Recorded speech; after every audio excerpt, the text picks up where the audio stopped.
If you are a home buyer, warning, this video may cause serious side effects such as sweaty palms, itching, sneezing, hypertension, and heart palpitations. If you are a home seller, warning, this video may cause serious side effects that include outbursts of joy, elation, and uncontrollable smiling and laughter. Because in this video, we are going to be talking about the 2021 Seattle area real estate market, a year in review, and how we are entering 2022. Hello everyone, my name is Sterling. And I'm Jess. We are real estate brokers with Sterling team at Berkshire Hathaway Home Services. 2021 was a record year for real estate, both across the United States and here locally in Greater Seattle. And we're going to get right into the subject right after you click the like button. No, really, we're waiting. Click the like button. A few moments later. Still waiting. Approximately 10 hours later. Anytime now, still waiting. The following day. Okay, thanks everyone for doing that. So 2021 was another jam-packed year. 3 topics made headlines throughout this past year, including, in first place, this darn COVID pandemic and the virus variants. I mean, how many more variants are there gonna be? Good grief. Number 2 is the huge inflation spike. And last is the crazy real estate market. So let's review the housing market for the Greater Seattle area. Here are just a few of the crazy stats. The Seattle median sales price grew to $845,000 by year's end. Now that's an 8.3% increase over 2021. Okay, so that's not very impressive when you hear other numbers, but that is because home prices and appreciation varied wildly depending on the area. Some parts of Seattle, like Belltown, grew 2.6%, or other inner city neighborhoods like Capitol Hill went up around 6% in 2021, while nearby suburbs and neighboring cities went up more than 30% in 1 year, like Mill Creek and parts of Bellevue. Halfway through 2021, the Seattle PI wrote an article citing that more than 4,500 homes across the Greater Seattle region sold for more than $100,000 above the asking price. And that was only halfway through 2021. Thousands of homes continued to sell for more than $100,000 above the list price. Okay, so this crazy market is becoming almost like white noise. We've all heard about the hysteria, but have you heard this? Just recently, a Bellevue home sold for almost $1 million above the asking price. Does that get your attention? What? What the? Buyers were fighting over homes like never before. Multiple offers were the norm, and the median days on market it took to sell a home in Greater Seattle was only 6 days. Now, to put that in perspective, the national median days for a home to sell, in other words, going under contract, is 24 days. So 6 days in the Greater Seattle area is quick. Wow. So what made the real estate market go so crazy? The obvious answer is high demand and low supply. But how did we get here? Some people think this just came out of the blue, when in fact our housing shortage has been a problem that's been going on for several years and was simply made worse once COVID hit. Let's look at the top 7 reasons as to why Seattle's real estate market was so crazy in 2021. Number 1, the housing start shortage. This is the industry term for new construction.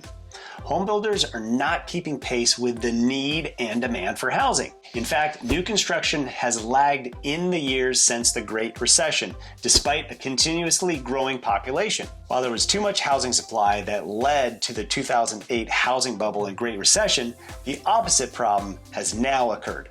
We have an inventory shortage. Some experts say that it will be like this for years to come. Number 2, rapidly rising home prices. Prices have gone through the roof. Get it? Home prices going through the roof? Okay, cheesy, but true. Nationally, housing prices went up nearly 20% in 2021. In the Greater Seattle area, house prices went up anywhere from 2% to more than 30%, depending on the location and neighborhood. In many cases, buyers are being priced out due to affordability constraints. Number 3, population growth. Consider that since 2010, Seattle's population has increased by nearly 19%, which according to the US Census has made it one of the fastest growing cities amongst the 50 largest cities in the country. People continue to move here for a variety of reasons. And number 4 is supply chain issues. This is something that has complicated all of our lives since the beginning of the pandemic. Remember when you had to stand in line at Costco for over an hour hoping that once you got in, they wouldn't be sold out of toilet paper? Or have you tried to purchase an appliance lately? Everything from lumber shortages to computer chips and labor shortages. This is having a direct impact on housing. A number of sellers are affected when getting their homes ready for market, causing them to delay listing their home. Number 5, inflation. At first, we were hearing that the inflation rate was around 3 to 4%. Most recently, we have heard the government say that inflation is now closer to 7%. Really? I think it's a lot more than that, but either way, it contributed to skyrocketing home prices. Number 6, would-be sellers were afraid to move. Historically, there was a natural flow or turnover of homes. For example, you'd have a first-time home buyer purchase the entry-level home, then sell that one and purchase a move-up home, and eventually sell that home and purchase a downsizing or one-level home. But now, people who would normally want to sell and purchase another home can't find enough homes for sale. So the problem only gets worse. Also, seniors are staying in their homes and modifying them. The National Association of Home Builders found that in 2012, 32% of remodeled homes were due to aging in place reasons. This number rose to 52% in 2018, and it continues to grow. Number 7, investors. People are always looking for a safe place to put their money, and real estate is tried and true.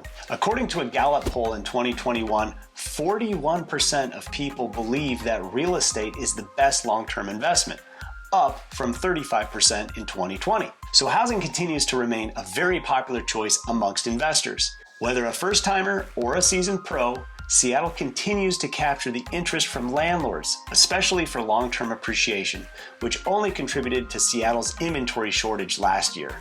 So we just went over the 7 reasons as to why Seattle's housing market was so crazy in 2021. If you have another reason why you think it was so crazy, please make a comment down below. In the meantime, if you were a home seller, congratulations, you cashed in at record highs, and it's continuing as we enter 2022. And if you're a buyer out there, do not lose hope. There are ways to get your offer accepted. In our next video, we'll give you our analysis and predictions for the 2022 Greater Seattle real estate market. So please be sure to check that out.